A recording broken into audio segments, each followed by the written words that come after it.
16 октябрда УКМК кызматкерлери Айчүрөк сум соода борборунда уюлдук телефондорду мыйзамсыз каттоого шектелген 4 кишини кармашты. Тергөө маалыматына ылайык, алар телефондорду имей коддору боюнча мыйзамсыз каттоонун башкы уюштуруучулары катары шектелүүдө. Шектүүлөр УКМКнын убактылуу кармоочу жайына киргизилди. Атайын кызмат бул ишке тиешеси бар башка адамдарды да аныктоодо.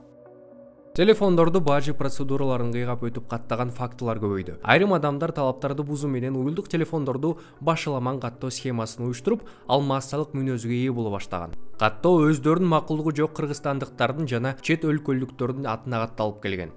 Депутат Дастан Бекешев парламенттин 26 сентябрындагы жыйынында Кыргызстанда уюлдук телефондорду каттоо менен чет өлкөлүк компания алектенип жатканын билдирген. Кайсы чечим негизинде, договор негизинде, тендер негизинде ошол кабинет министри ошолорго беришти. Ошону биз карап чыгайлы. Себеп бир топ эле суроолор пайда болуп калды да. Офисти издесек, офис жок экен биякта.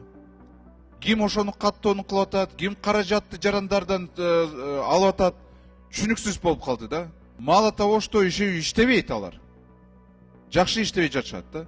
Көзөмөлдө жок Кабминден. Бекешев айрым жарандар жаңы телефондорду каттатуу үчүн 600 сом төлөгөндөн кийин да анысы катталбай калып жатканын билдирген. 7 октябрда Минкаптын төрагасы Акылбек Жапаров телефондорду каттоо кандай жүрүп жатканы жөнүндө кеңири маалымат жок экенин айткан. Ал жооптуу органдарга бул маселени чечүүнү тапшырып, болбосо мамлекет аталган чет өлкөлүк компания InMobile ЖЧКсы менен келишимди бузарын эскерткен. Кыргызстанда уюлдук телефондорду мамлекеттик идентификациялоо системасына милдеттүү түрдө каттоо быйыл 25 июнда башталган. Телефондорду каттоодо укуктуу мамлекеттик орган УКМК болсо, имей коддорду каттоо менен InMobile компаниясы алектенүүдө.